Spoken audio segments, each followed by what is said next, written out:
1, Tusk 2-2, radio check. 2-1, copy you, Lima Charlie. Hey, go ahead and drop the canopy for me so you can hear me a little bit better. It's going to be the silver switch near the bottom right corner of the front dash. Let me know when you have that down and locked.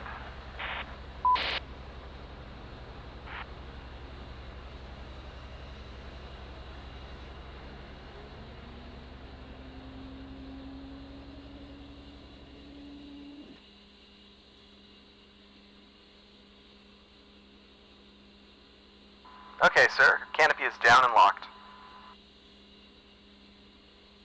Alright, man, let's either go with 1, lead, or my call sign Biff while we're in the pit, cool?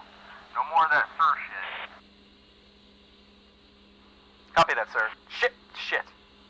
1, copy that 1. So today's sortie is going to be short and sweet. We're going to go over taxi, takeoff, landing, and shutdown together.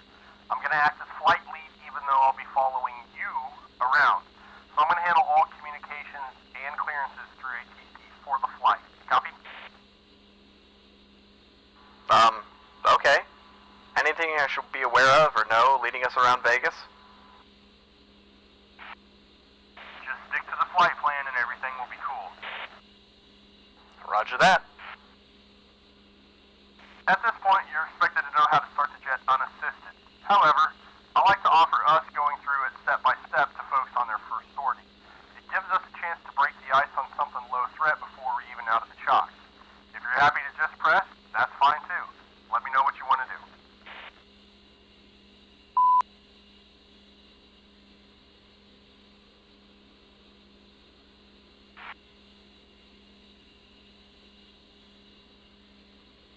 Yeah, that sounds like a good idea. Let's go through it together. Alright, I'm going to pick up the checklist after the pre-flight and cockpit inspections. We're going to be in the prior to engine start section. After I give you a few commands, let me know when you've accomplished those instructions and we'll move on. Raj? Alright, obviously our uniform radio, battery, and inverter are up, so we're going to move over to the left console. There you're going to find the radar altimeter. Set that switch into the NRM or normal position. That switch is going to be located just behind the throttle. While we're over there, we're also going to move the main boost pump switches into the main position and the wing boost pumps into the wing position. Those switches can be found on the panel just ahead of the throttles and up against the dash. Let me know when you have all of that done.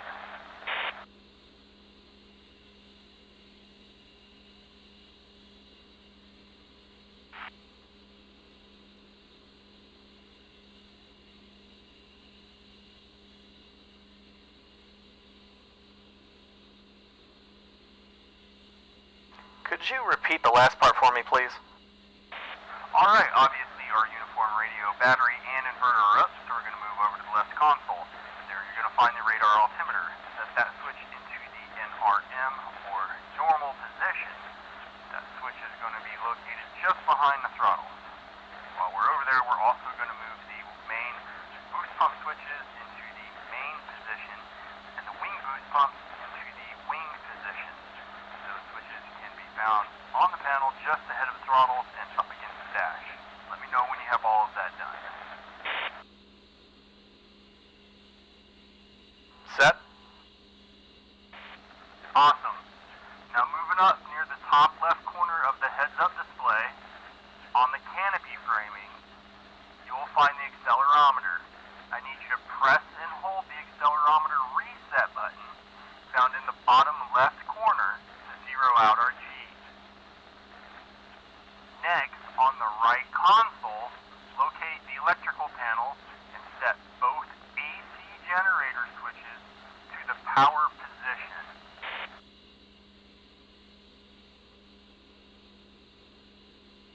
Set.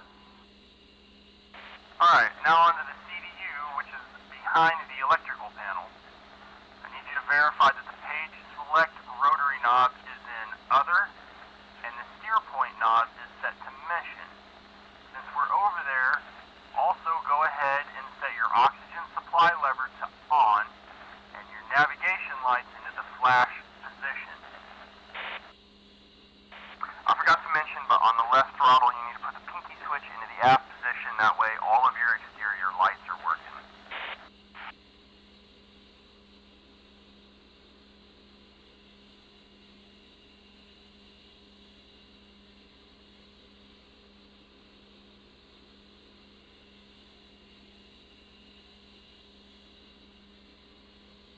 Okay, all that is done.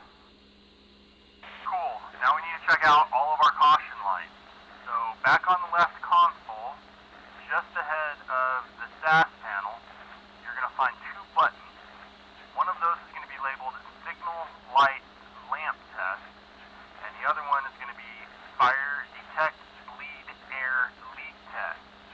So let's go ahead, press and hold the Fire Detect Bleed Air Leak Test one. While we're holding that, we're going to scan the dash, looking at the fire handles, making sure they illuminate, and on the master caution panel, we should see bleed air leak flashing.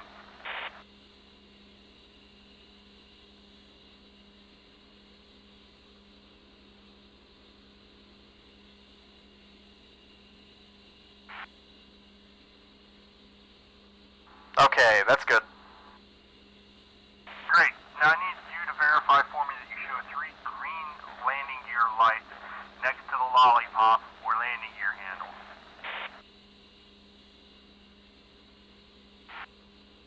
3 green. Alright, moving on. I need you to locate that signal light test button. It's going to be next to the button that you just pressed. Here we're going to hold it down and look over a little bit more of the cockpit this time as we have it held down. So go ahead and do that. And first we need to look at the emergency flight control panel, which is going to be next to your radio stack. There we're going to verify that the aileron and elevator emergency disengage lights function. Moving forward, we're going to go to the SAS panel and verify that we see the takeoff trim lights illuminated as well. And going forward from that, we're going to look at the lollipop or landing gear handle to make sure it's lit up red. We're going to look up on the dash to see if master caution, steering engaged, marker beacons, and canopy unlock indicators all light up. And lastly, we're going to have a look over on the right console at the caution panel. There we need to verify that all of the lights function properly with the audible tone coming through the headset. Stand by.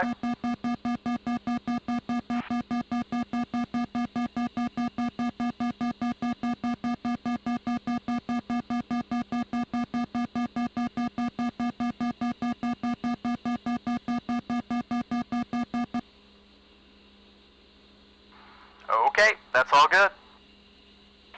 Outstanding.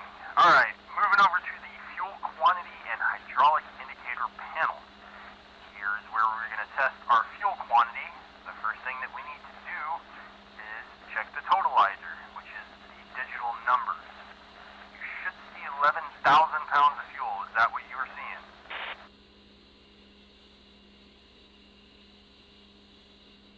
Affirm.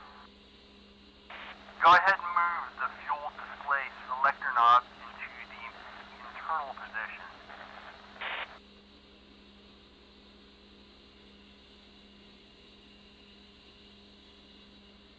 Done. Cool. Let's now press and hold the test indicator button, which you will find to the right of the large fuel display selector knob. Go ahead and do that now. Alright, you should see each needle drop to somewhere around 3,000 pounds. The needles are allowed to be off 300 pounds, either above or below that 3,000 pound target. The totalizer should read 6,000 pounds, and it needs to be within 400 pounds plus or minus. So let me know once you have that done and if it's good.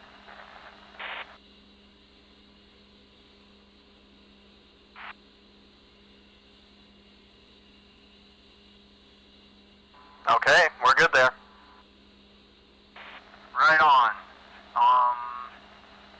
Go ahead and move the fuel display selector knob into the main and wing positions, taking note of each displayed quantity as you cycle it.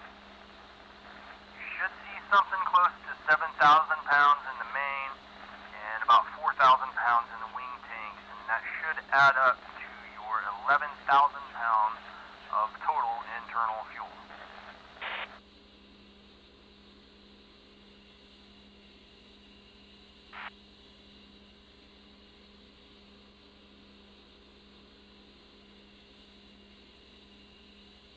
Yep, that all checks out.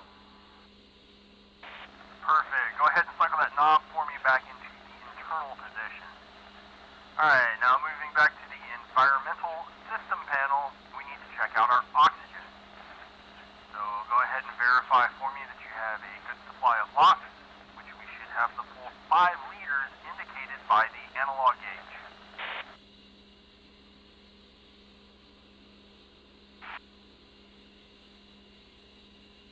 Affirm, 5 liters.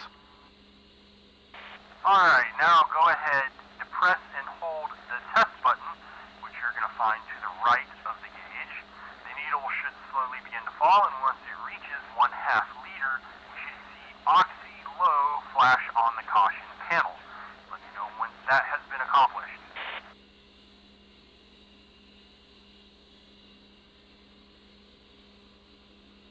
Check. So as a rule of thumb, anytime we're above Angels 10, we're going to have the mask on. Also, if we're going to be maneuvering around, we'll don the mask for that as well. Now, if we're just cruising below 10,000 feet, feel free to drop it. I know a lot of people give us shit, bust our balls, saying we don't fly high enough to need LOX, but with today's missions like Coin and the environments that we operate in, we have to fly pretty high sometimes, at least for a hog. Raj, I think I heard that before. Seems like some things never change. Alright, so here we normally call ground to get our startup clearance before we fired up the APU. I went ahead and gave them a call before we stepped and let them know we'll be here on the ramp doing some academics. So we just need to give them a call before we start the motors. But for now, let's get the APU up. So what I need you to do is flip the APU switch next to the throttle into the start position. As the APU comes online, I need you to monitor the APU instruments on the front dash. Let me know once the APU is up and everything's good. Copy.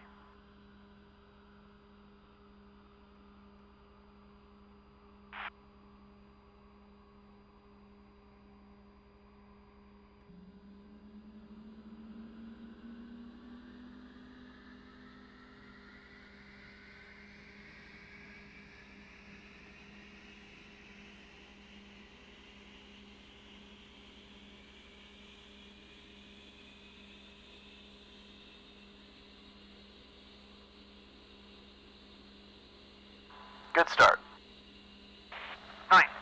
Alright, verify that the left fuel pressure light is not lit on the caution panel. And since you're over there, go ahead and move the APU generator switch from the off reset position into the on position now.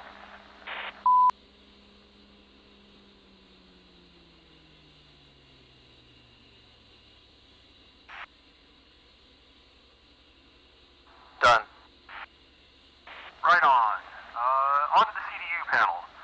So here we need to set the CDU and IGE switches into their respective on position.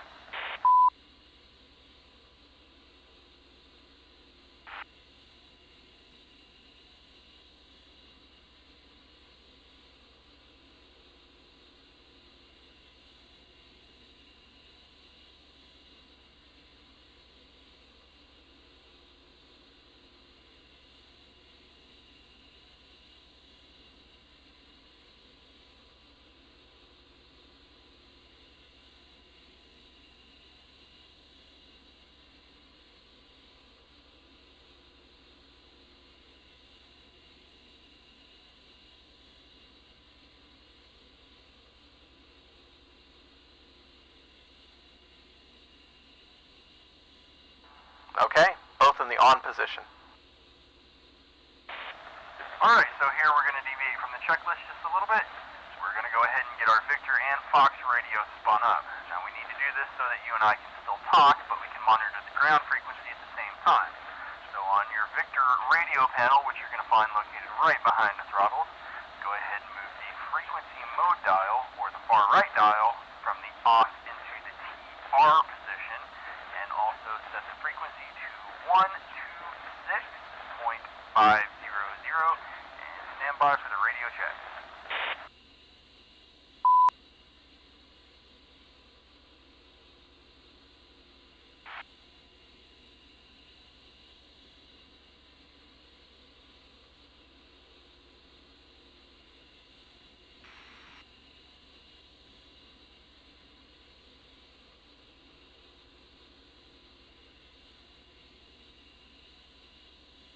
Set. Tusk 2-2, radio check Victor.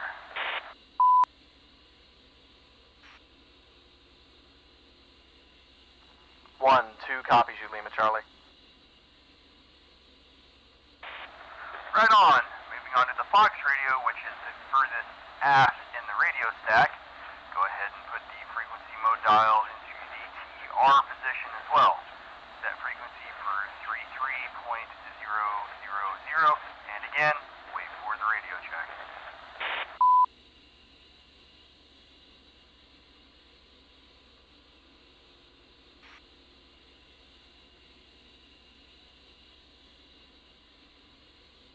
Set.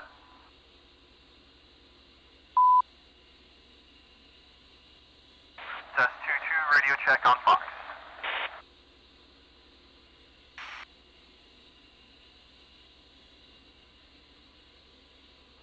One, 2 has you 5x5.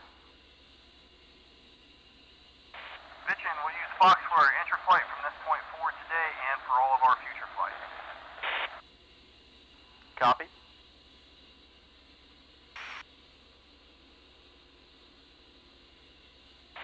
Alright, back on the uniform radio, let's go ahead and dial into 270.1.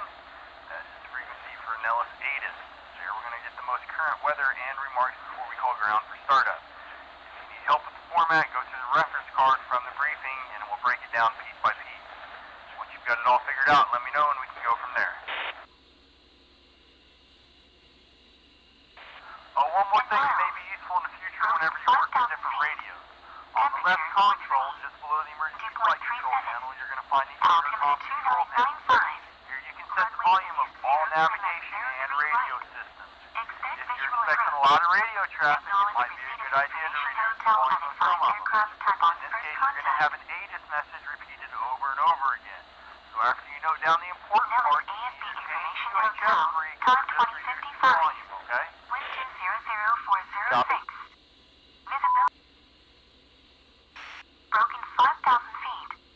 Temperature 43. Dew point 37. Altimeter 2995. Runways in use 03 left, 03 right. Expect visual approach. Acknowledge receipt. Alright, I've got the ATIS info.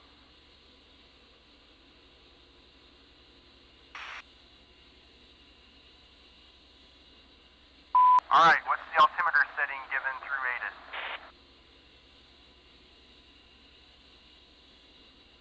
37.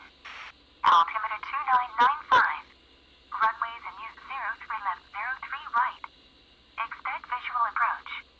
Acknowledge receipt of information. Hotel Unit 5 aircraft type on first contact. 2 9 or 9 or 5? Nellis ASB information. Niner, Hotel niner, 5 is type correct. Good job. 159. Wind 200406. Visibility greater than 10 miles. Broken 5,000 feet. Temperature 43. Dew point 37. Altimeter So now we're going to give the 2995. Nellis clearance delivery call and get our CFR clearance. That's going to be on 289.4. Get that punched in and using the Fox radio, let me know when you're standing by on that free.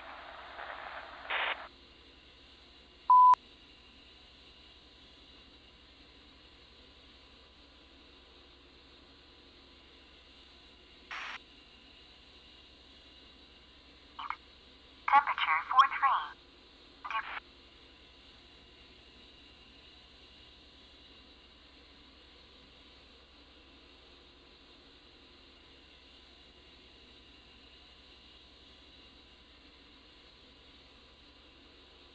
Tusk 2-1. Request startup.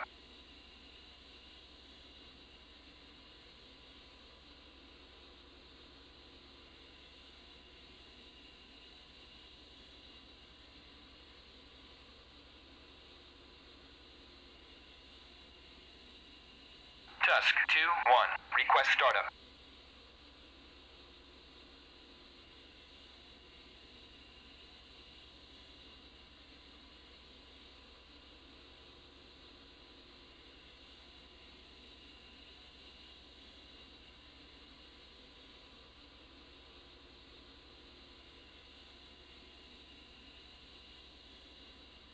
What was the clearance frequency again? That's going to be 289.4 for clearance delivery.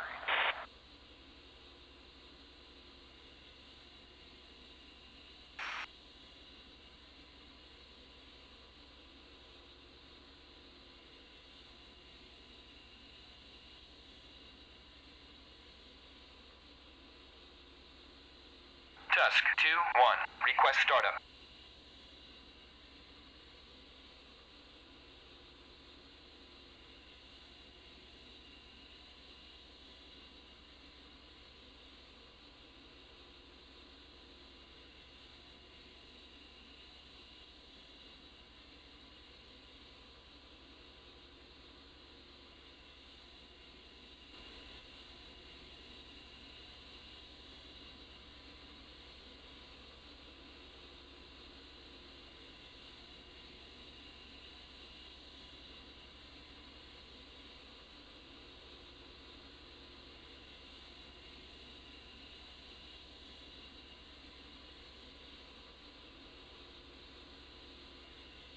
Tusk 2-1. Request startup.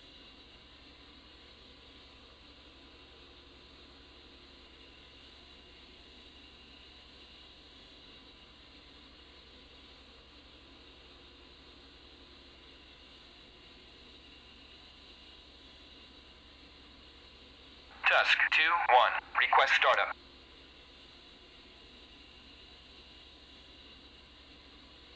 Tusk 2-1. Request startup.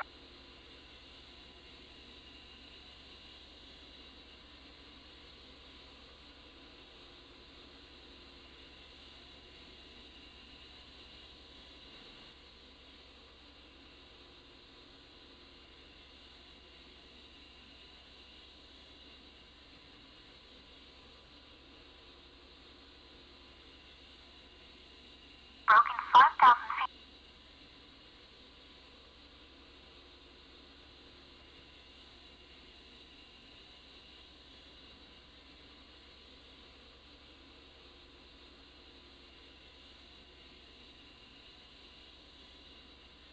Tusk 2-1. Request startup.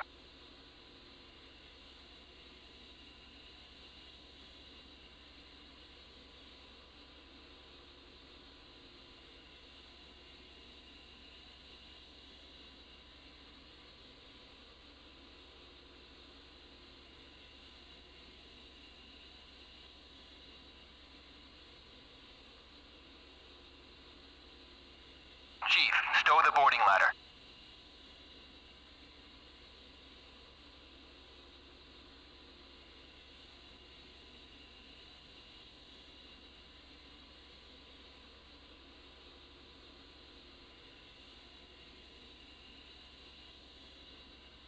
Tusk 2-1. Request startup.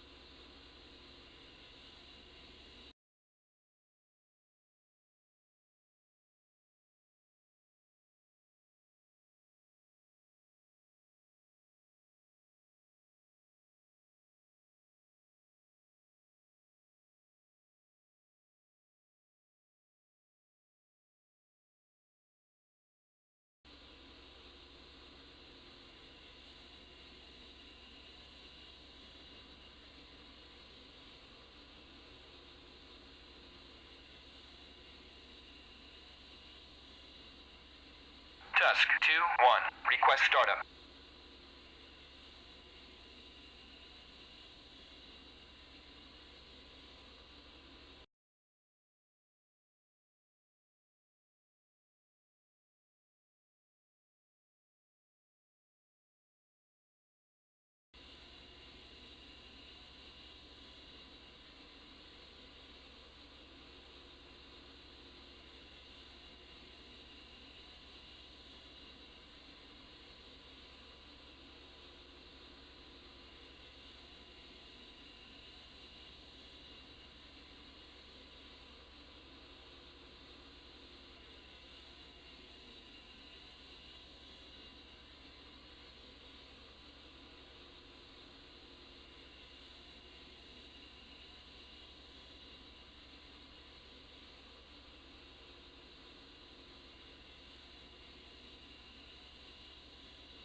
Tusk 2-1. Request startup.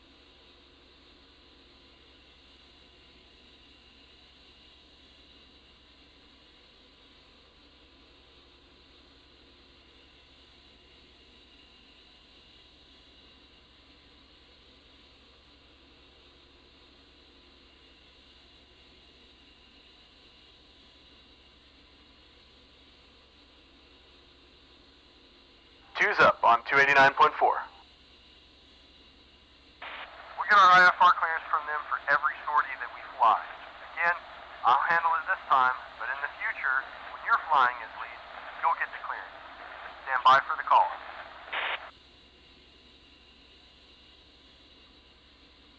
Clearance, Tusk 2. Tusk 2, go ahead for clearance. Good morning, Tusk 2 is going to be VFR to MOPA. Tusk 2, clearance cleared to MOPA via the TAC North departure as filed. Proceed direct to MOPA after passing Apex. Climb and maintain Angels 5. Departure on 385.4. Squawk 4010. Clearance, Tusk 2 is cleared to MOPA via TAC North departure direct to MOPA after Apex. Climb and maintain Angels 5. Departure on 385.4. Squawk 4010. Tusk 2, read back correct. Contact ground on 275.8. Good day. Contact ground on 275.8 for Tusk 2. See you.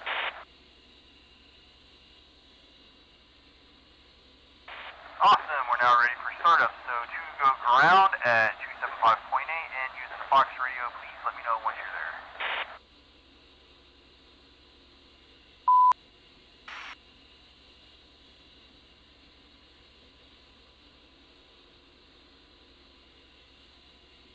Two's up on 275.8. Okay, just stand by and monitor that frequency. Nels ground, Tusk 2 flight is 2 at Thunder, ready for startup with hotel. Tusk 2, startup approved. Hotel is current altimeter is 299.5. Copy, startup is approved for Tusk 2. Hey, real quick, you've never TDY deployed or flown outside of the United States either in a military aircraft or your airline job, have you? Yeah, that's correct. CONUS only. Right, just a little note, but of course here in the States we use Q&H. On Thunder Ramp we're at 1,845 feet MSL, so we want to set our altimeter to that, of course. When we deploy, which may not be too far off in the future, the way things are looking with the shit going on in the Persian Gulf again, we'll probably be using QFE depending on the host nation. But again, here at Nellis and in the rest of CONUS, we use Q&H. Copy? Raj. Alright, back to work. Go ahead and adjust your seat height to where you like it, and that'll finish off this part of the checklist. We're going to go ahead and move into starting engine.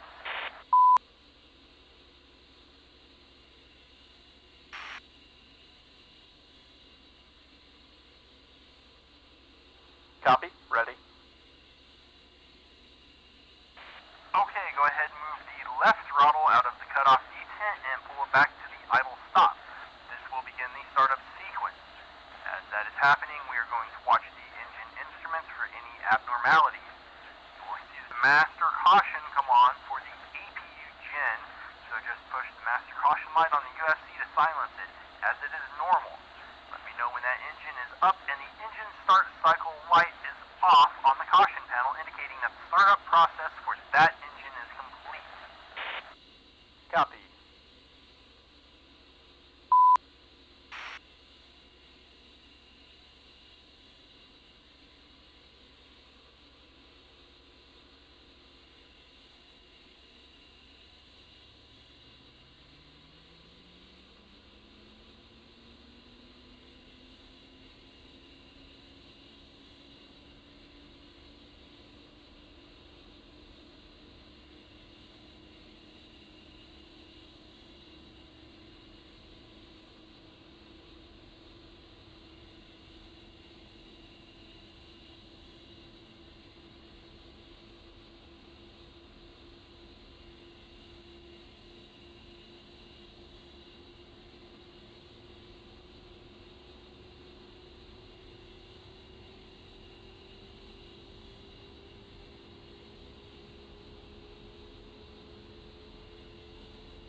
engine 1 is up and good. Alright, so now we need to cycle the flight controls. We're going to look for free and correct movement. So go ahead and move your ailerons, elevators, and rudders. If that's good, go ahead and start your number 2 engine in the same way you did as number 1, and let me know when you have a good start. Copy. Stand by.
Both engines are up.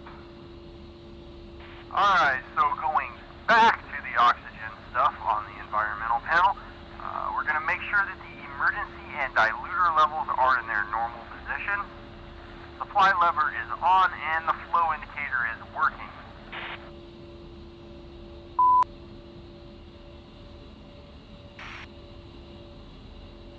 All that is good. Okay, here in the checklist is where we normally get the radios on the set, but we've already done that. So the next thing to do is going to get the IFF into standby. If you have followed your checklist before we got the uniform radio up, you should have already got the IFF panel set, but just to be sure, we're going to go over it together. Roger. Standing by. So on the IFF panel, just outboard and behind the throttles, place the code dial into Alpha. Next, set our mode 3 code as 4010, as this is what we are going to be squawking today.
Okay, Alpha set. Mode C on and 4010 is dialed up. Okay, that should cover what should have been set up beforehand. Aside from moving the IFF antenna switch into the both position, you'll find that as the furthest left rear switch on the left console. Now getting back to where we were in before taxi, move the master mode dial into the standby position.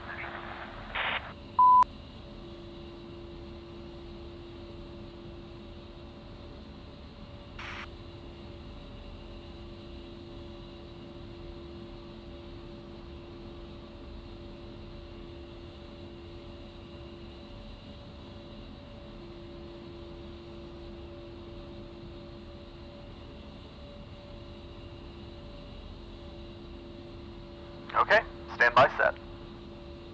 So we're going to go ahead and move on to making sure that the crossfeed switch is in the off position. You will find the crossfeed switch on the fuel system control panel.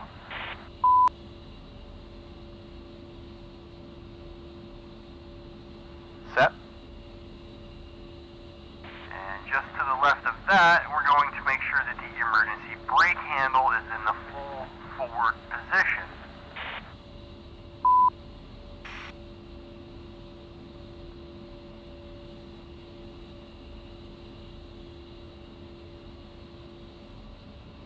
Check.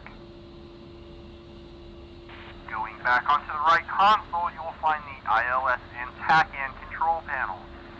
Set your TACAN mode selector switch to TR and turn the ILS on by moving the left bezel into the power position.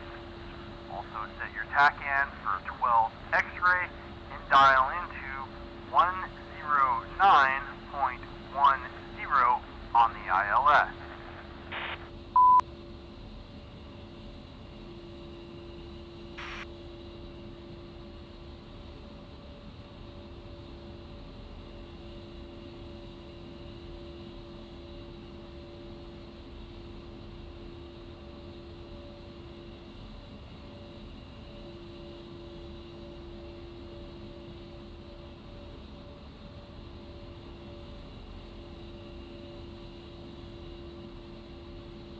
Okay, all set. Okay, so now we need to check the signal lights one more time, just like we did before, looking for all the bright flashing lights and the noise coming through the helmet. After we're done with that, we're going to cycle the flaps through their full range of movement. First, we will drop them one notch down into the takeoff position, then we will go full down. After they stop moving, we'll bring them all the way back in.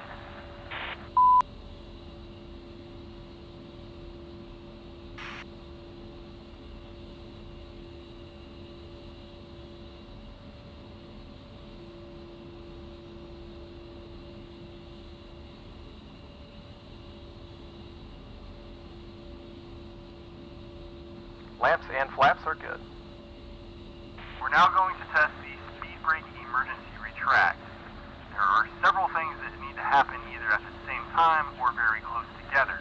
So to make this a little bit easier, I will explain the whole process first, then we will go through it step by step. How does that sound? Copy. Sounds great.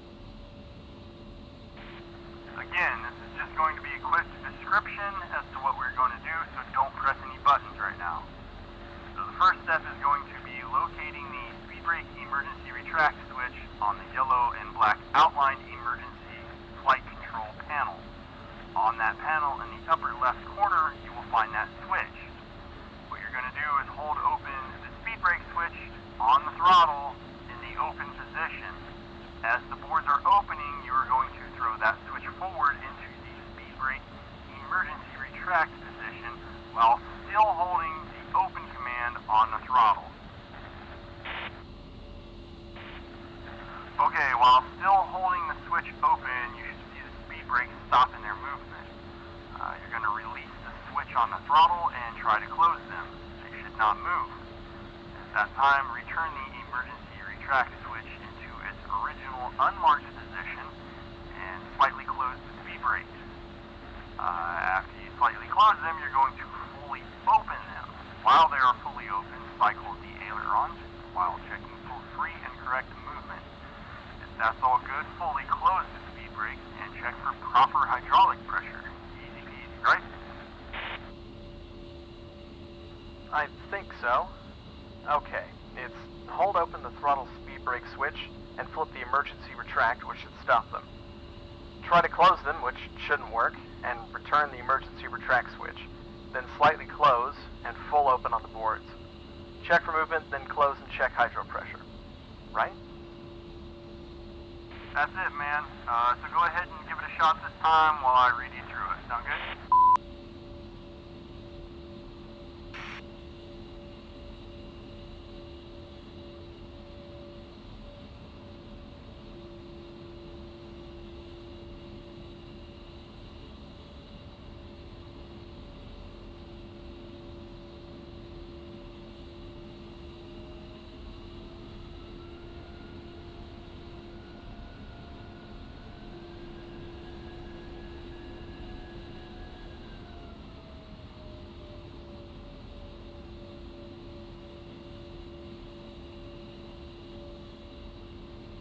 Yep, ready to proceed. Okay, here we go. While commanding open on the speed brakes, flip the emergency retract switch into the emergency retract position. While still holding open, verify that the boards have stopped in their movement. Now try and close them. Again, they should not move.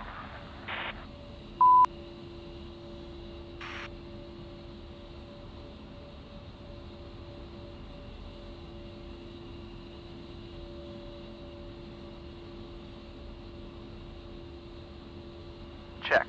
No movement. Alright, now return the emergency retract switch into its original unmarked position. Slightly close the speed brakes, then stop them. Now go ahead and fully open the speed brakes, and once they are fully open, cycle the ailerons looking for free and correct movement. And after you've done that, fully close the boards, do a quick check of the control surface movement, then have a look at your hydraulic pressure to make sure it's good, and that's it.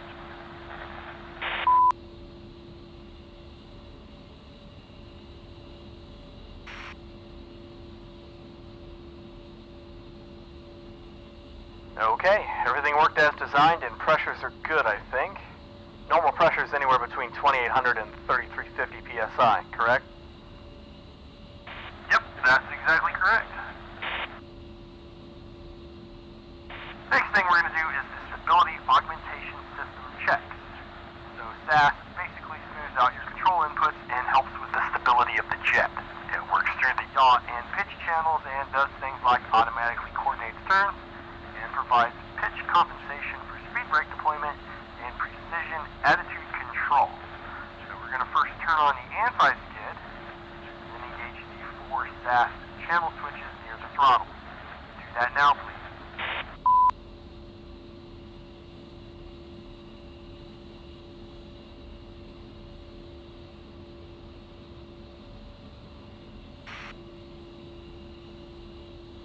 Okay, anti-skid on and SAS switches in the up position. Cool, so here we're going to move the monitor test switch, found just underneath the 4 channel switches towards the left. When we do this, we should see the 4 SAS switches get kicked back into their off position. Re-engage all 4 channels and push the switch to the right, again looking for SAS to get kicked off again. Go ahead and do that now.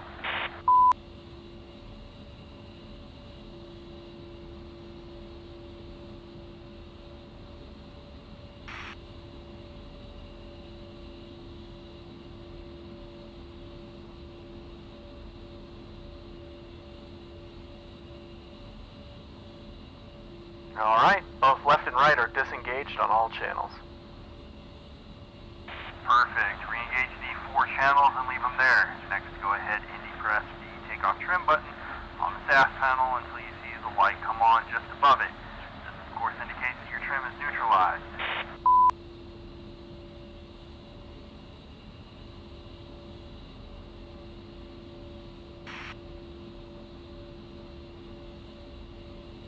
Okay, set.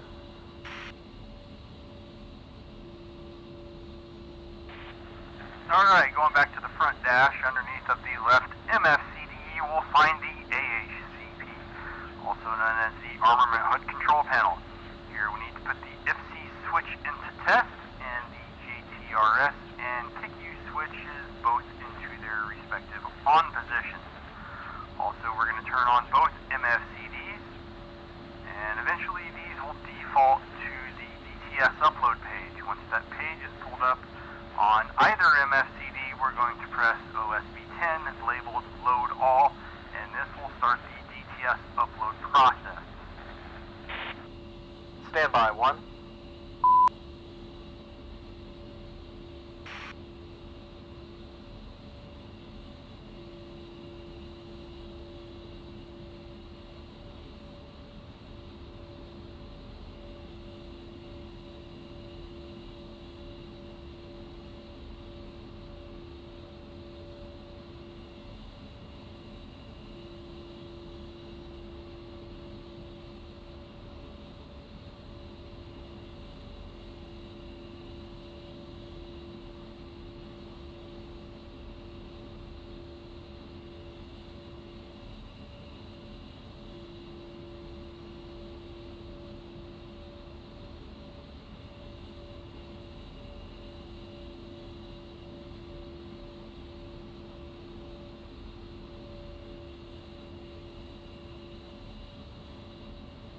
Okay, I just pressed load all. Okay, once you have pressed Load All, you will see the asterisks next to everything disappear.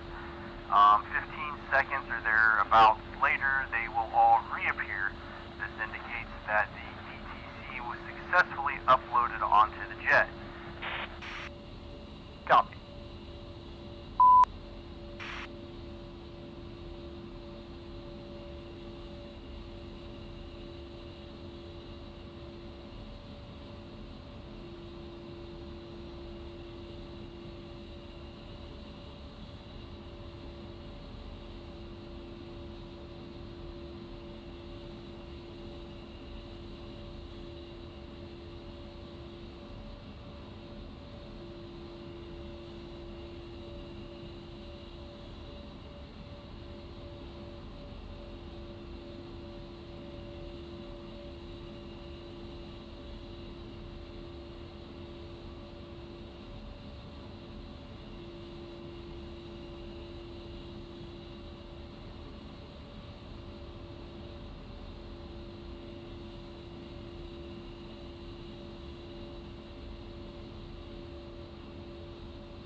Pull up, pull up.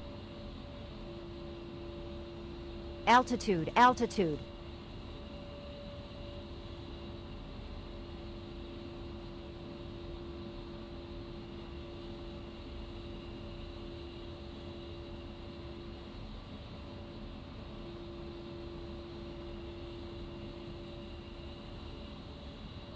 Okay, I see the asterisks are back, so the DTC's loaded. Now, once that is done, we're going to find OSB on the right. MFCD should be labeled stat, and we're going to go through that and check for MFL.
Okay, done. Cool. On the left MFCD, press OSB 15 to bring up the TAD, and on the right MFCD, press OSB 13 to bring up the CDU repeater.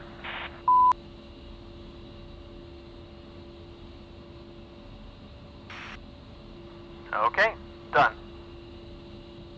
Right on. The INS alignment should now be finished, so if you would verify that you see 4.0, 0.8 on the CDU towards the bottom next to where it says T equals. You should also see INS nav ready flashing at the top.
Affirm.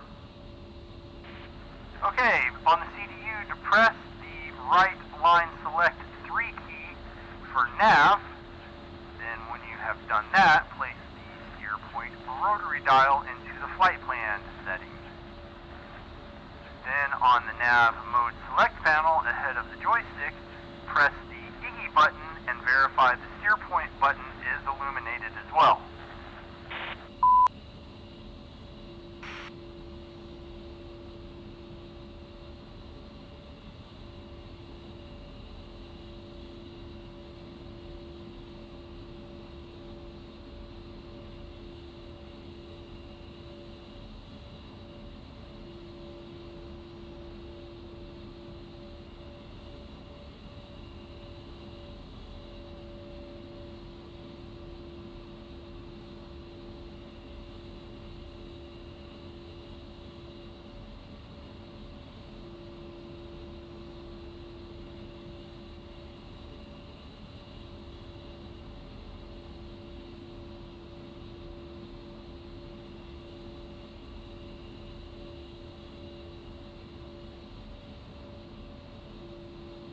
Alright, set.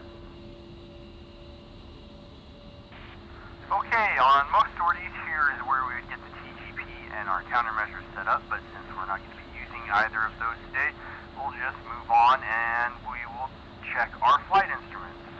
So we're going to start this by first turning the large gray knob in the lower right corner of our ADI. While turning that knob, we are going to check the ADI for movement. After we are done with that, we're going to realign the arrow on the knob with the reference mark on the ADI.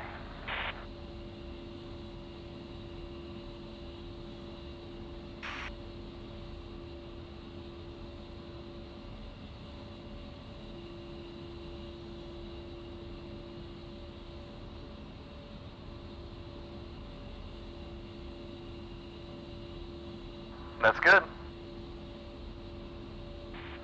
Okay, next we're going to uncage the standby attitude indicator by cranking the knob in the lower right until we see the flag stow.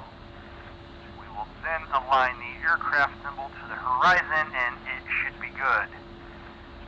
After you've done that, please verify that the vertical velocity and airspeed indicators both read 0.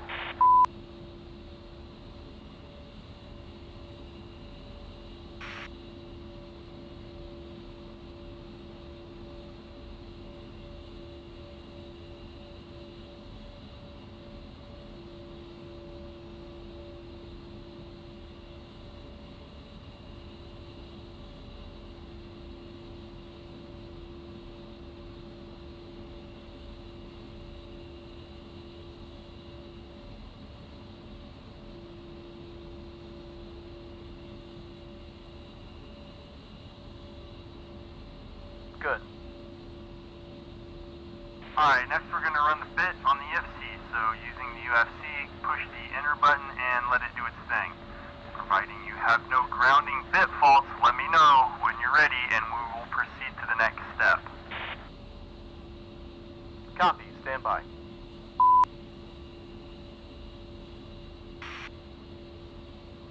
Alright, the bit is finished and we're good.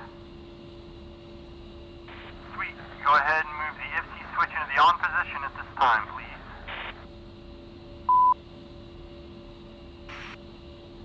Check. Alright, now set your altimeter for 2995. And first turn off the APU generator, then the APU.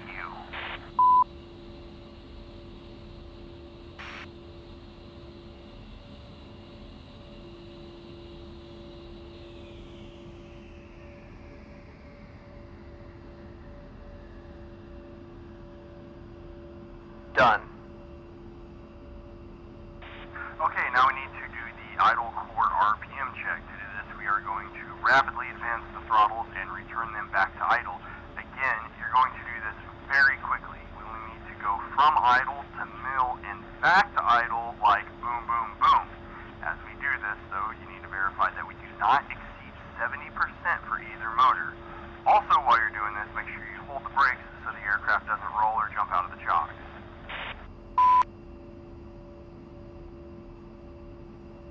Both motors are good. Right on. Put the EAC switch behind the throttle into the arm position, please.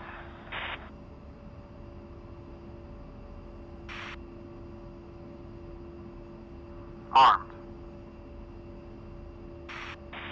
Okay, so next we're going to set up the saddle or situational awareness data link. So on the left MFCD, on the TAD page, we're going to press OSB 10, which should be labeled net. On the right-hand side of that page, we should see two blocks. One, own any other group. Today we're going to use a group ID of 07, and I will take 01 for my own ID, while you take 03 for your own ID. So on the UFC, I need you to type 03 for your own ID, and press OSB 7 to input the 03 that you just typed into the correct spot.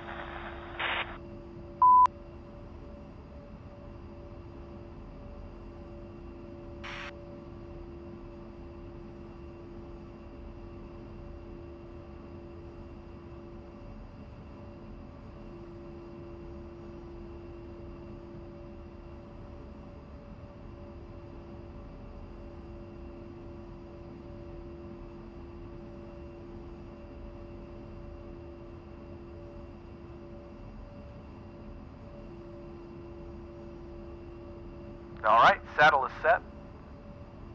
Okay, so I just seen your aircraft symbol on my TAD go from green to blue, indicating that you are now part of my group. We'll go over that and all things TAD on a different sortie, just not today. Copy that. Okay, back up on the UFC, press the function key followed by the number 0, and that should get you into the CDU steer point info page. Once you've done that, we should be good to roll. Let me know when you're ready for taxi.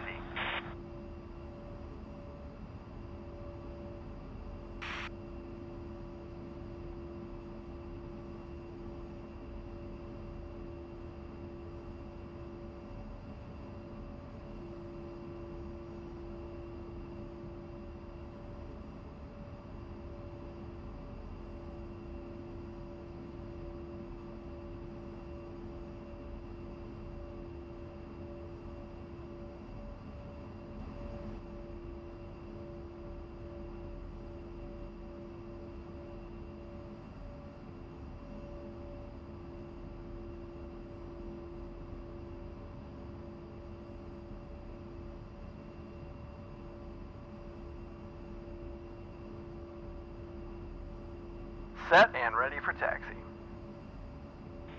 Hey, one thing I forgot to cover before, and I think we should work on to make your life easier. Let's go through working the radio in preset mode. How does that sound? Sounds like it's gonna save me a lot of knob turning. I'm in. Right on. I know you know this one from the A model, but let's refresh your memory. It's really straightforward. So, if you look at your radio panel, you'll notice that each radio has a small knob with a little window next to it. This is your preset selector knob.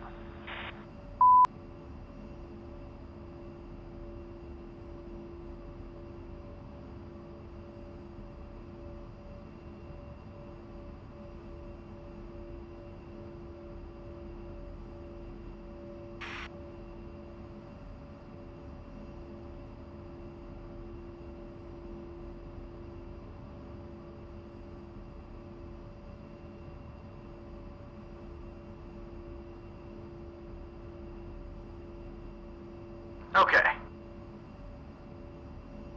Now all that you need to do, and it works the exact same for each of the radios, is to set the desired frequency, select the desired channel you want to assign to it using the knob, and then press the load button.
process for all the frequencies that you want assigned and for all of the radios.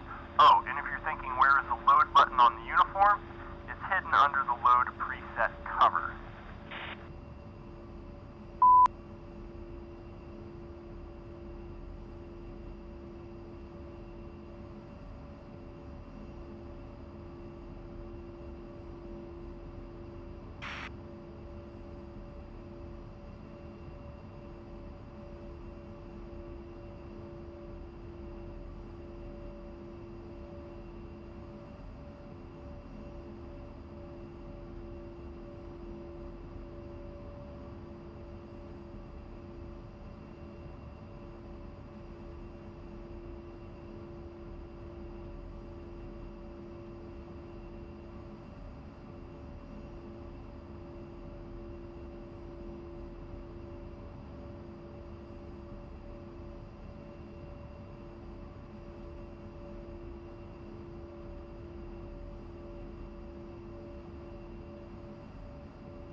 Information in.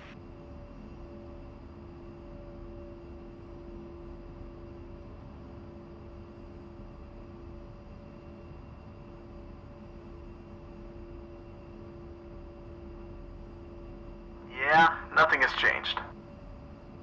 Indeed. Okay, set the radios up as you'd like, and let me know when you're done.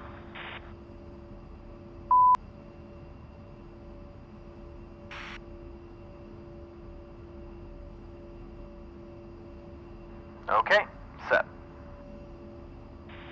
Copy. Stand by for taxi clearance.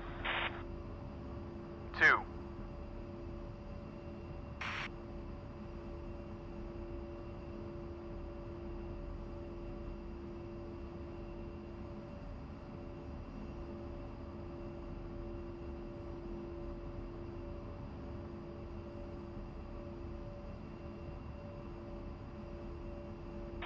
Okay, press the PE switch on the control column to activate your nose wheel steering. Also verify you see that illuminated on the front dash. After that, you'll need to advance the throttle slightly to get rolling, and once you're moving, don't forget to quickly apply and check the brakes. I'm going to follow you out to the active, take a left turn out of the shocks, and just follow the ramp. Just keep your taxi speed around 10 knots while we're on thunder. 2. Oh, I forgot, but also switch your nav lights to steady and set your taxi landing lights into the taxi position. 2.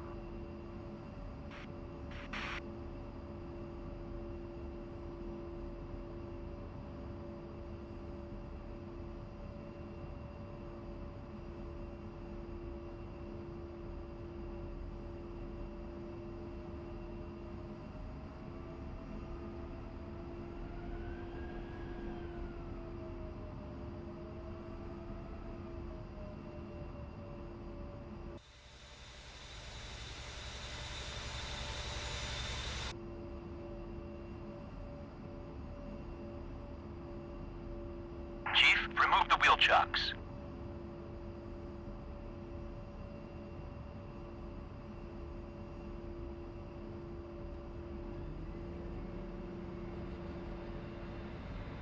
Chief, remove the wheel chocks.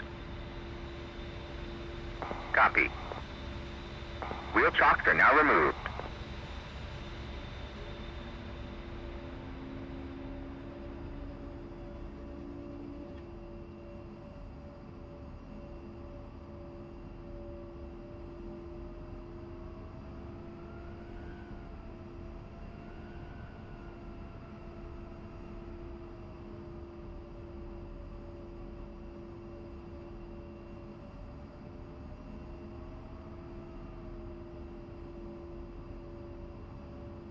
Taxi out.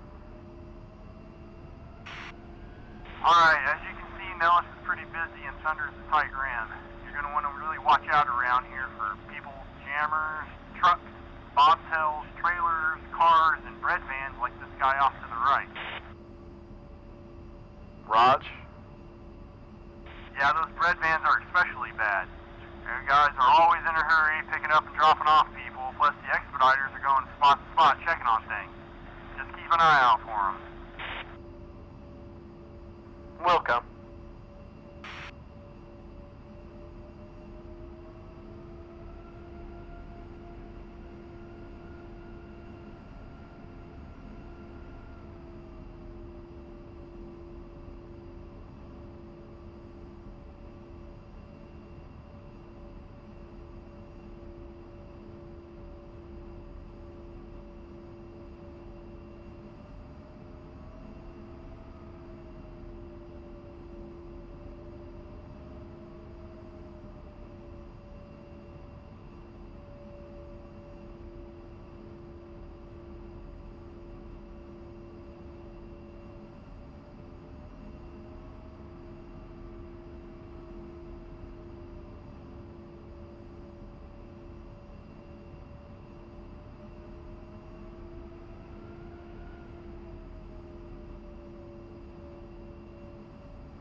Alright, we're coming up to the taxiway leading us out of Thunder.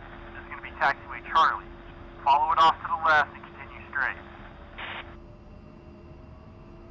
2.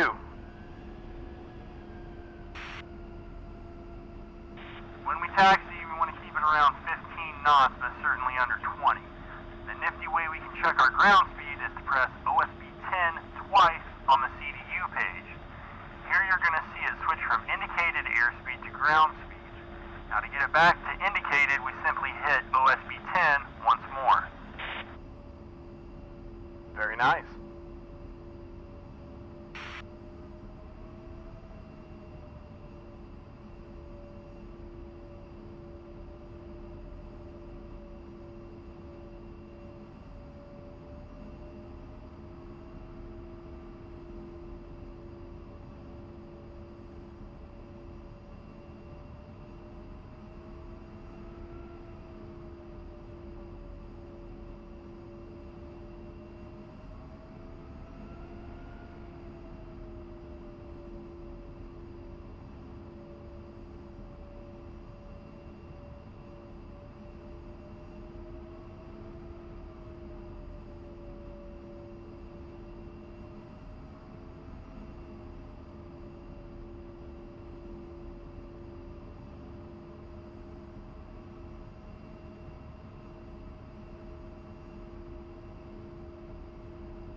Okay, here's Golf. Turn left now, and we're going to follow this taxiway all the way down to the other end.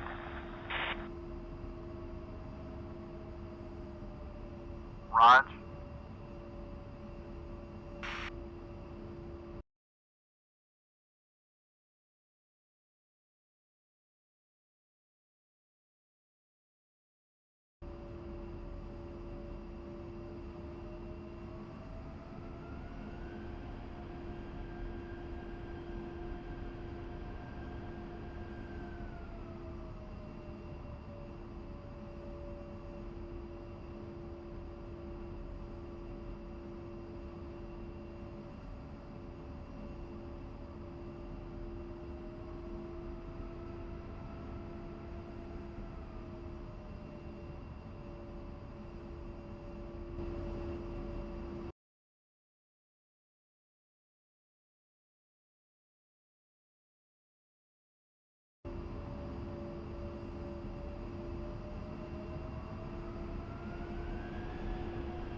tower left, you're going to see the bomber pads and the revettes. This is where they'll park bombers when they're TDY here, and they'll park aircraft loaded with lives in the revettes. I think the last time I was here, they had shades over the revettes. Yeah, they got blown over a few years back. I was here for that. It must have been like 1700, and you've seen this wall of dust heading this way from the west. It's like something you see over in the shit. It hit the base and knocked it over. We had a few A-10s under there and some Vipers loaded with 120s and 9s. They're here for a special half-cap mission. Damn, did anything bad happen? Well, there was some damage to the Hogs, the Vipers, and their missiles, but EOD came out and nothing went off. I think there may have been a few injuries to the maintenance guys and some equipment was damaged, but nothing much more. They just took the shade down and never put another one in. Okay.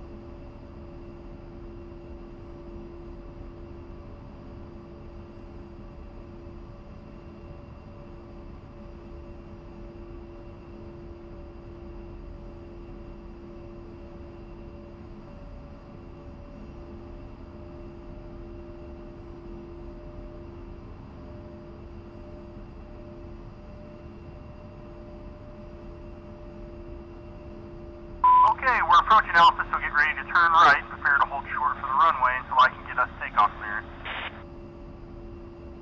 2 copies. Let me give ground a call and... Tusk 2, contact tower at 327.70. Contact tower at 327.70, Tusk 2. Okay, go to tower and monitor. We're going to hold here and pick it up in a second. Let me hit tower up.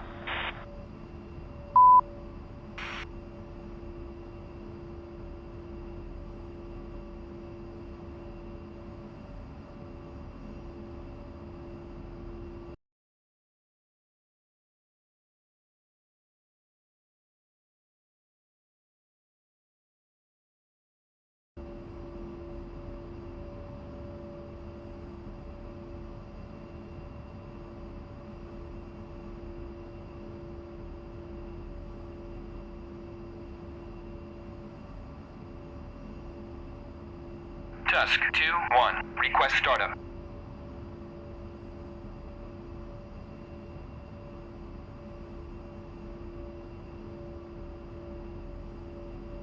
What was tower's frequency one more time, please? Tower's at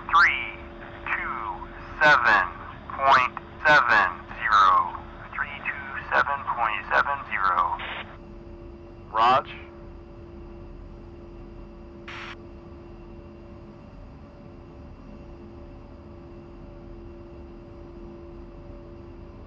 Tusk 2-1. Request startup.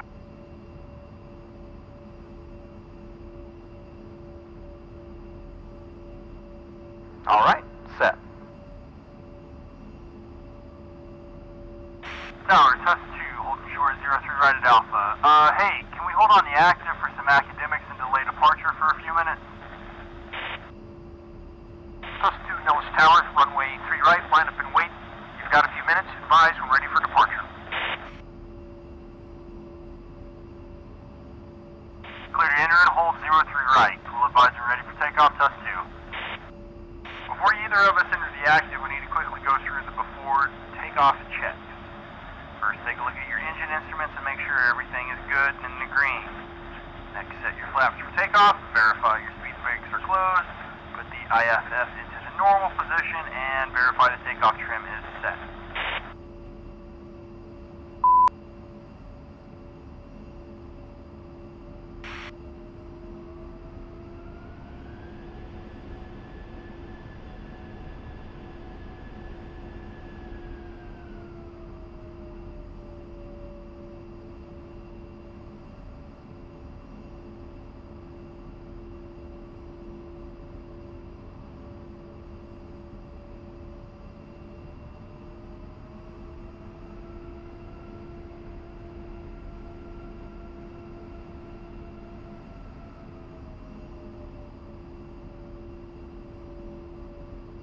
Engine set, flaps good, engine's good and flaps set.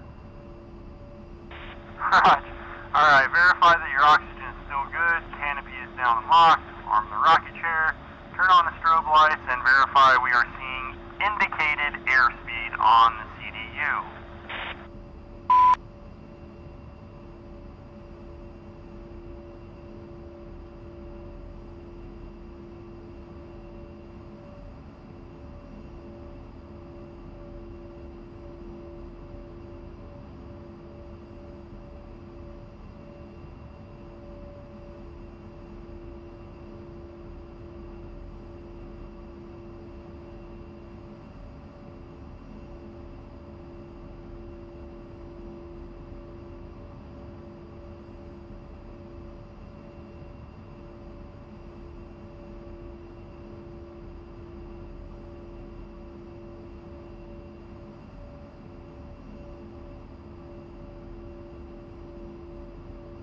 Good.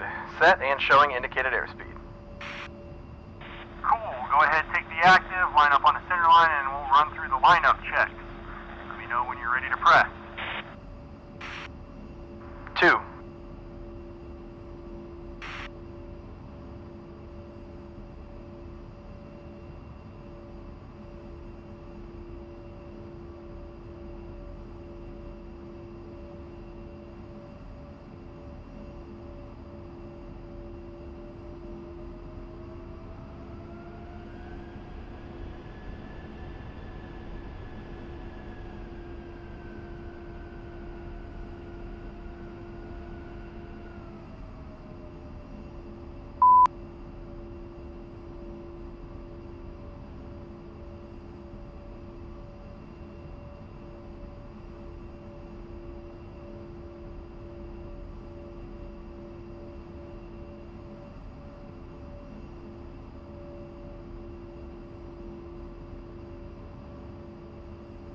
2's lined up and holding. So first thing you're going to do is check your flight instruments. After that, check anti-skid, verify it's on. Pitot heat on. APU and APU generator off. Still with me?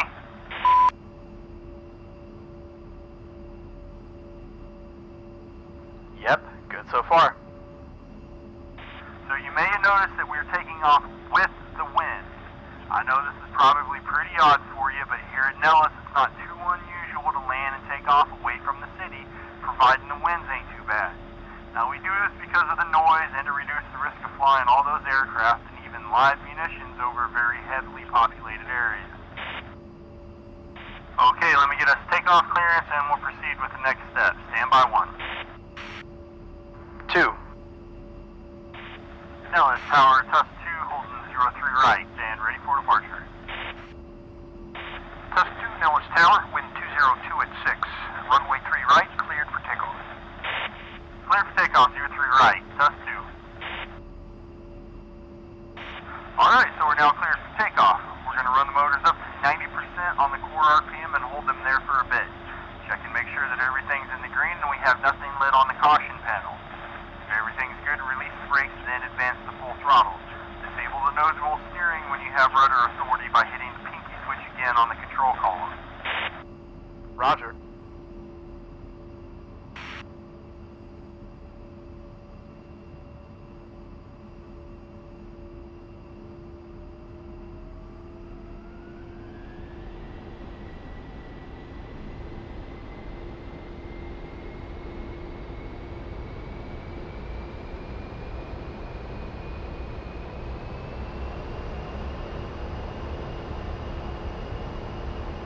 Two's rolling.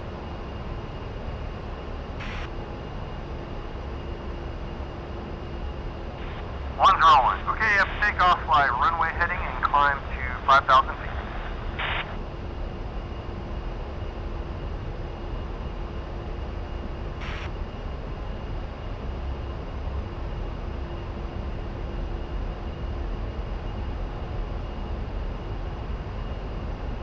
Make sure you do not forget to retract the flaps and gears and start turning for waypoint 1. 2.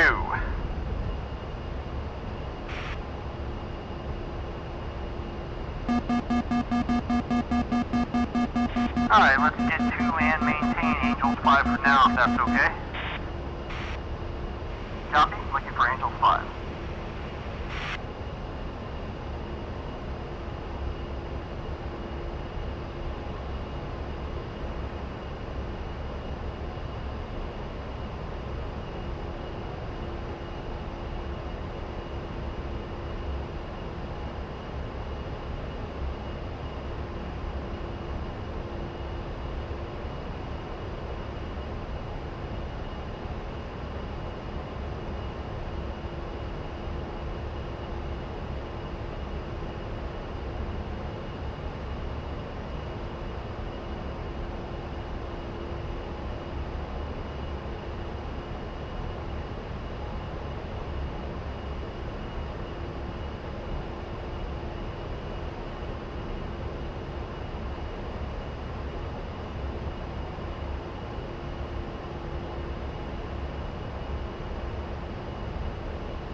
North Tower, Tusk 2 is passing apex. Tusk 2, contact Mills departure 385.4. See ya.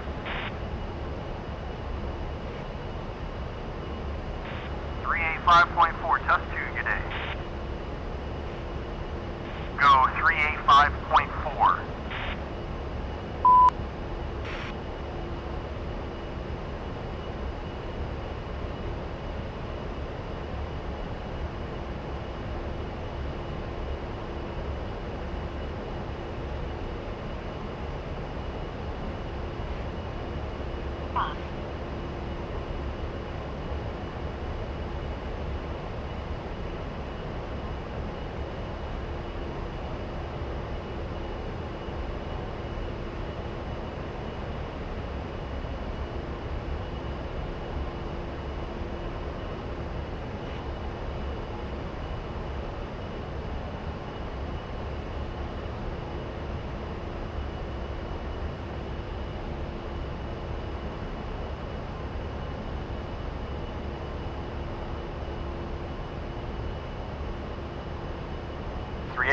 .4, copy. Now departure, Tusk 2 with you at apex. Tusk 2 departure, copy. Radar contact.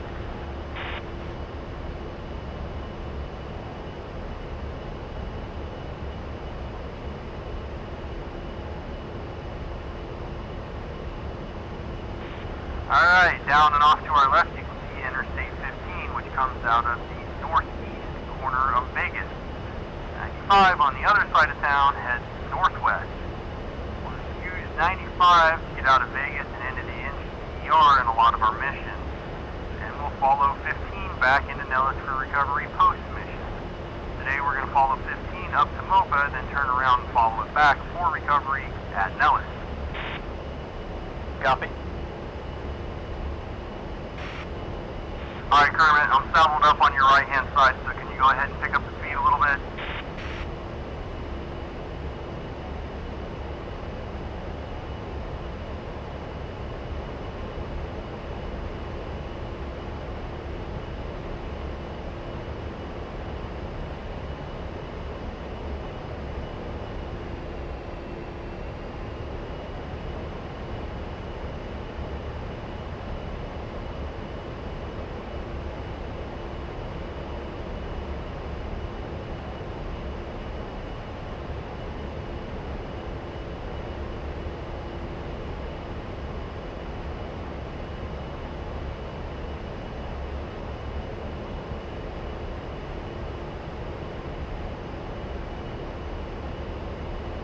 This place is kind of weird. Some spots are just dirt and rocks. And then you drive 20 minutes in a car and there's some amazing scenery. Yep, just like any place that helps us know the area and what's out there to see and do. Since we're going to be here for a while at Nellis, I'll point out some of the nifty stuff as we fly around the area.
Alright, we're coming up to Mopa, so let's start a level left-hand turn and head back to Nellis for recovery. Copy. We'll just shoot a straight-in approach for today, so don't worry about any fancy overhead brakes or anything like that. Sound okay? Yeah, should be fine.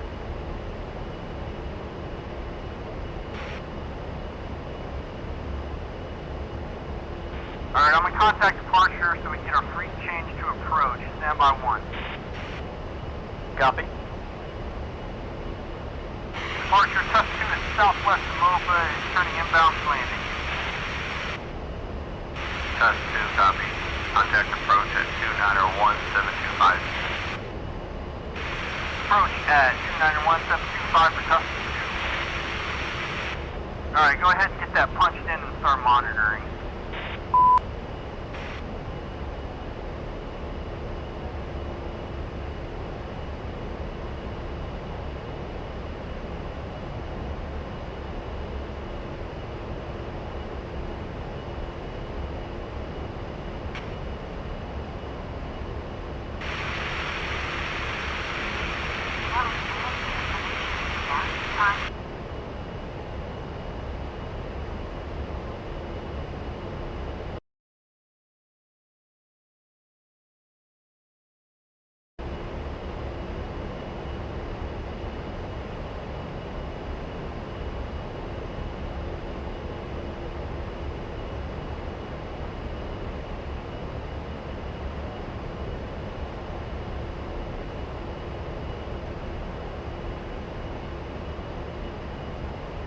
Set.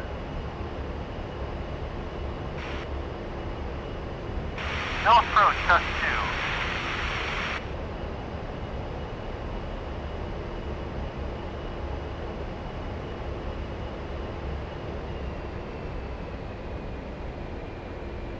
Correction, South.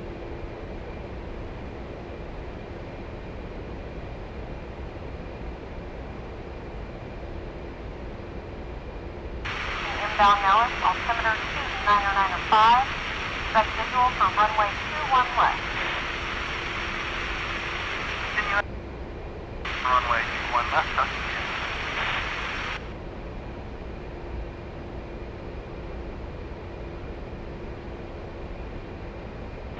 Alright, dude, like I said, we're going to shoot a straight-in approach for today.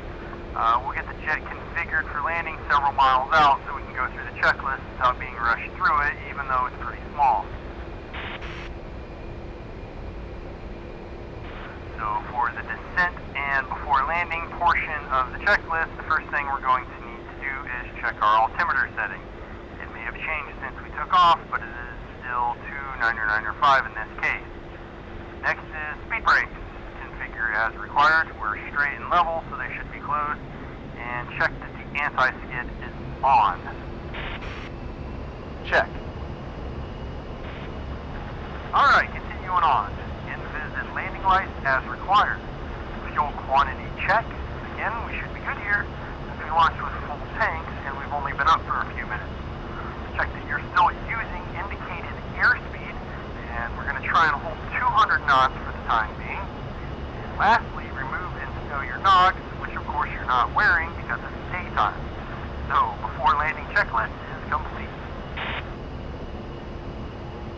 Copy all. Checklist complete. Raj.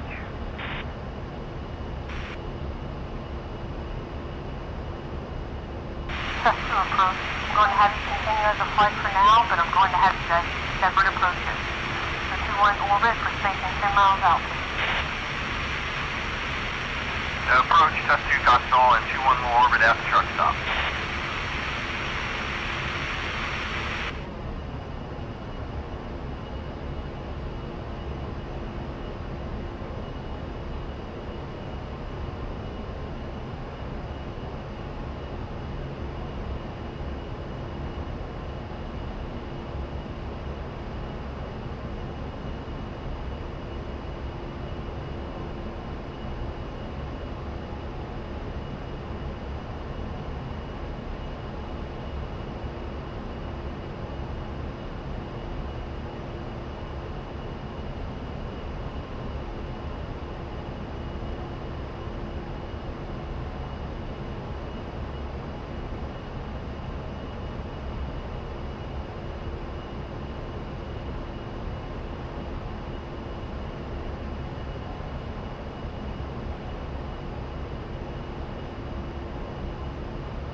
Down and to the right, you can see the truck stop that approach was alluding to. This is a good landmark for getting into the pattern at Nellis. As we fly over it, we are 10 miles from runway 21. So for today, from here, I'm going to have you start a descent into Nellis and get set up for landing. So start down to pattern altitude, which is 3,400 feet MSL, and we're going to be looking for 180 knots indicated. As you do that, I'm going to pick up an orbit here. Descending to 3,400 and looking for 180 indicated. Solid copy.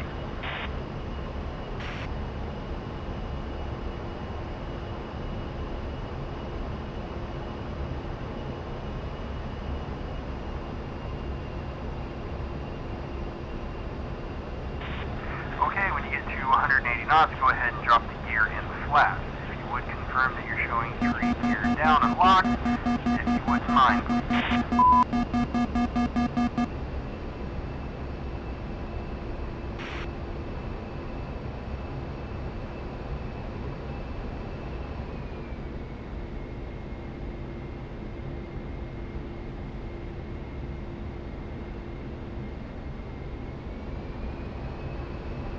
Two's got 3 green.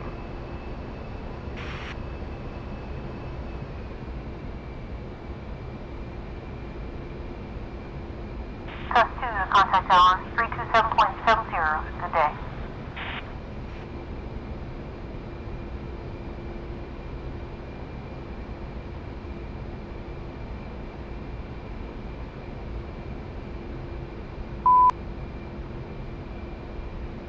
Dallas Tower, Tusk 22 is an A-10, 5 miles out on final for runway 21 left.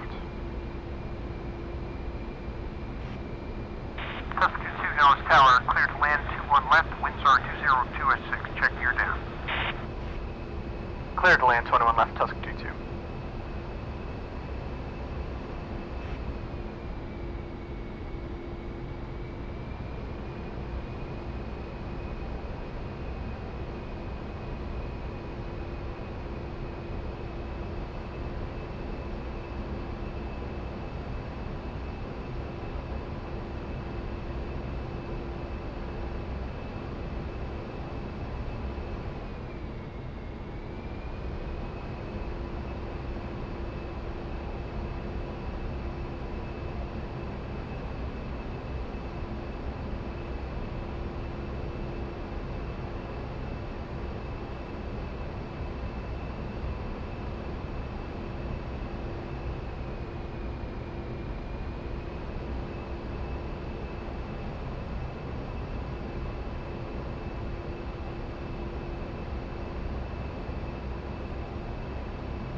Altitude, altitude.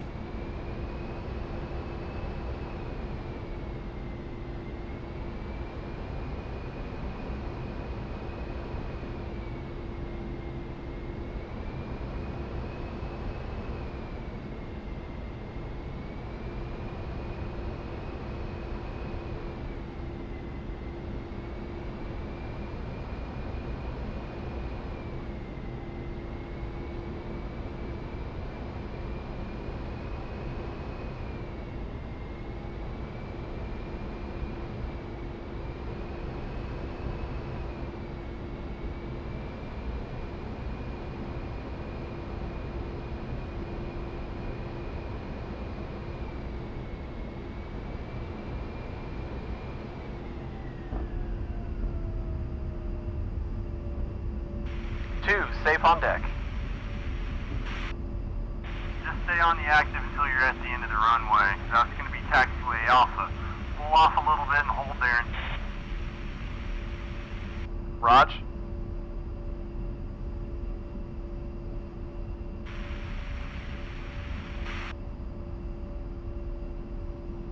Dallas Tower, Tusk 21 is a single ship A-10, 10 miles to your north, inbound for 21 left, full stop.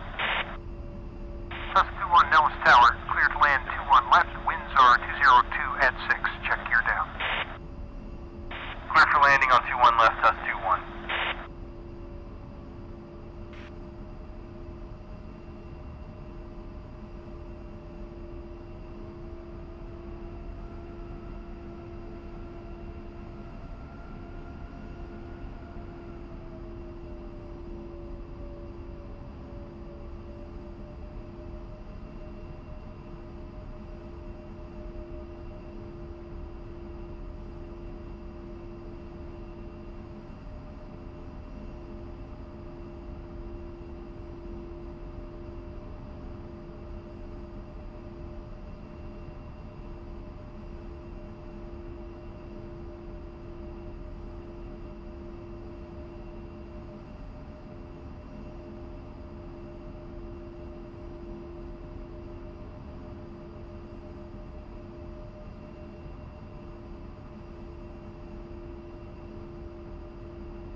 safe on deck.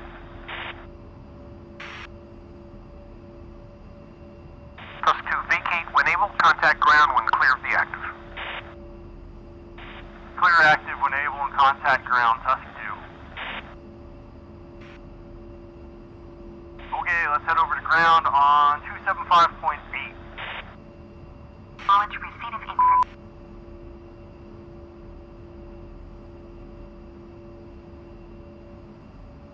Set.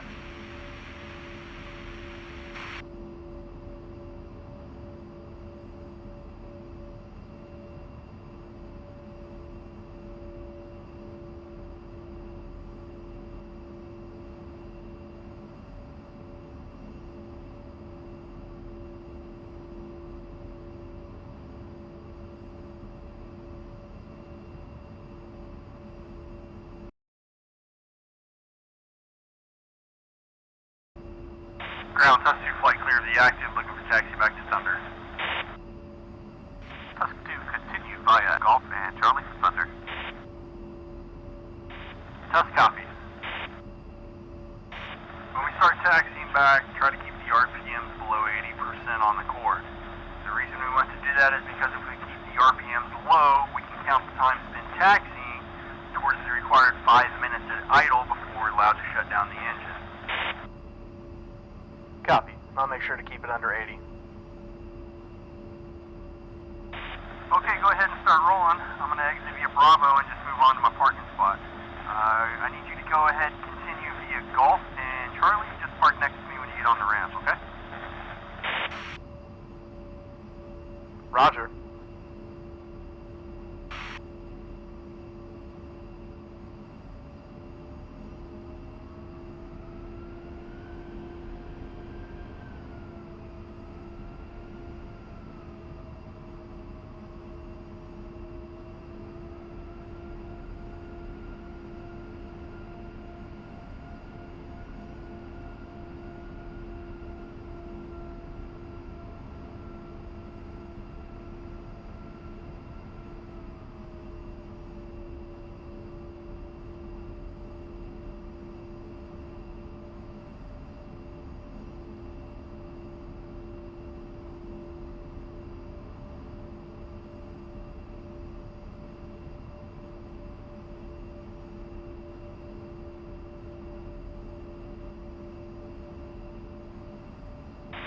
Okay, 2, so now we'll accomplish the after clearing runway portion of our checklist. So we're going to need to turn the anti-skid off, safety ejection seat, canopy open or closed as desired, and turn our TACAN and ILS equipment off. Also place the IFF into the standby position.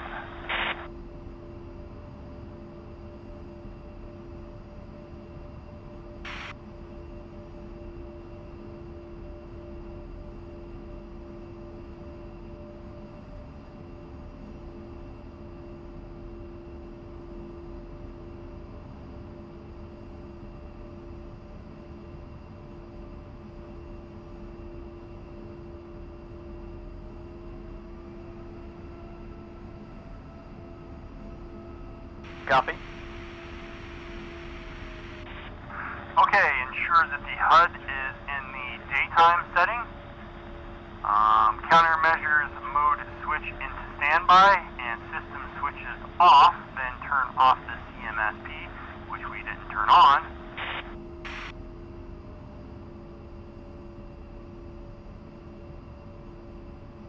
Okay, done.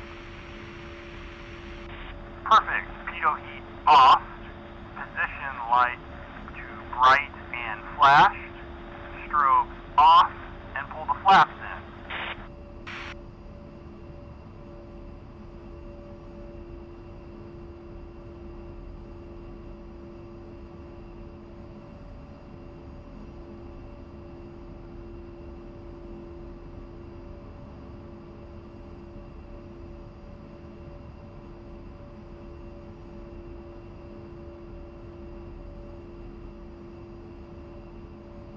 Set. Cool, that's it. Continue taxiing back to Thunder Ramp and we'll pick it up with engine shutdown when we're in shocks.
As you enter the ramp, stay to the left and head towards the last spot. Be careful of your wingtip clearance as it's a bit tight. Copy. Staying left and pulling in the last spot. Yep, we'll go through shutdown once you're stopped. Copy.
Chief, place the wheel chocks.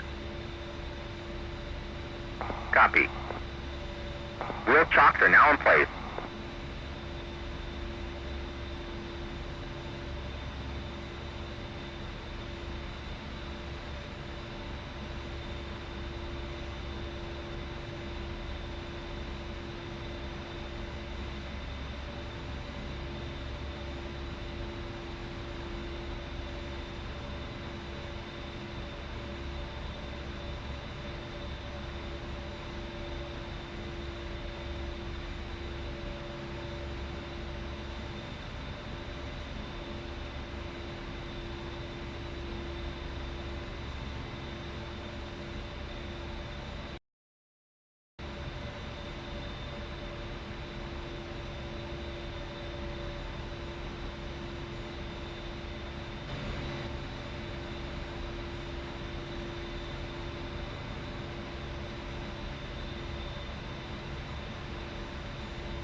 Chief, remove the wheel chocks.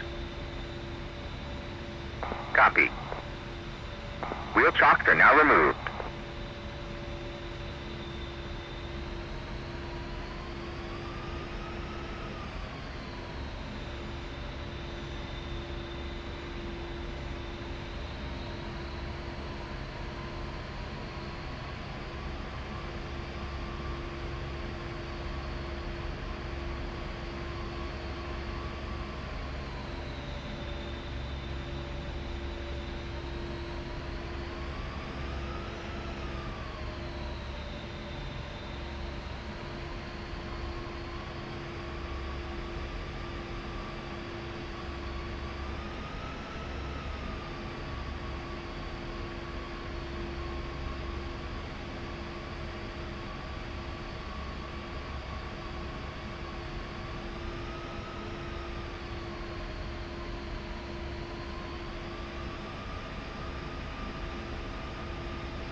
Chief, place the wheel chocks. Copy. Wheel chocks are now in place. Alright, 1, ready for shutdown. Cool, looks like the Chief has installed your chalk, so you can go ahead and release the brake. Turn the IFF off, and next we're going to gauge the standby attitude indicator by pulling the knob out and turning it at the same time. You should see the flag reappear and stay there when you release that knob. Next we'll go to the AHCP and verify the following: master arm safe, gun pack safe, and laser arm safe. We're going to look for the TTP to be turned off. With so far.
Yep, I'm still tracking. Okay, still on the AHCP. Altitude source as desired. TICU off. JTRS off. FC off. And both MFCDs off. That's going to be it for the AHCP. Next, go ahead to the CDU, turn it off, and let me know when you're got up.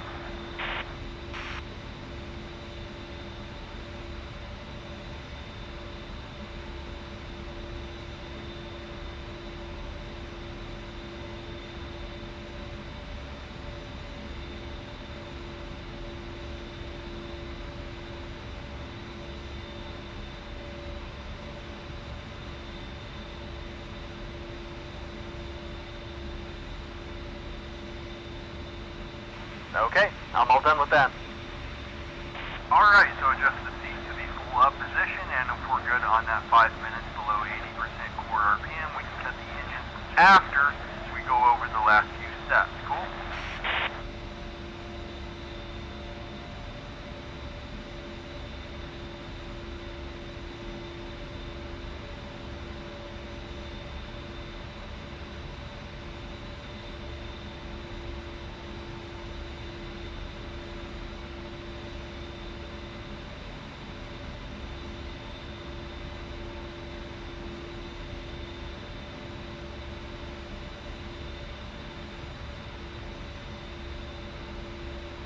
Yeah, sounds fine. Okay, just follow along, but don't actually do anything from here on. So after 5 minutes, we'll pull the left throttle